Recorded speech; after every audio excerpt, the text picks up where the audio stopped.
What's up mga lods? Papasok ka ba dito sa ganitong daan? Grabe, san-san na kami din nila ni Google Map ha. Ayan ang daan papunta sa Wadi Disa oh. Ito na ang entrance sa Wadi Disa. Hanggang dito na lang mga sakyan. Kaya maghanap na tayo ng matitiran sa loob. Ito, magtanong tayo kay Bossing. Si Bossing nag-ano lang pala siya, offer lang siya ng rides. Pero nagtanong tayo kung may kilala siyang may matutulugan sa loob. Kaya tinawag itong katropa niya. Kaya ayan, pinakita namin yung picture ng camp niya. Kaya nagkasunduan na kami. Ayan.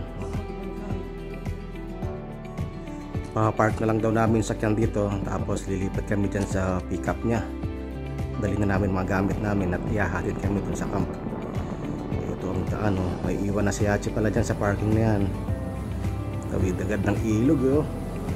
Tapos ayan, puro buhangin ang daan. Ganda pati ng paligid. Nakaka-excite na nakakakaba ang daan dito papasok sa kampo niya. Kasi walang ngatang katao-tao, kami lang dalawa dun. Tapos ang mga puno ng dates mga yan. Tapos ayan, takbo ulit sa buhangin. Ito na nga ang kampo niya. Kami lang dalawa matitira dito eh. Iiwan niya lang kami, tapos babalikan niya kami bukas ng umaga. What's up mga lods? Nandito kami sa may Wadi Disa ni YP. Ito, sarili namin ng kampo. Dito kami matutulog ngayong gabi. YP! Ito ba dyan?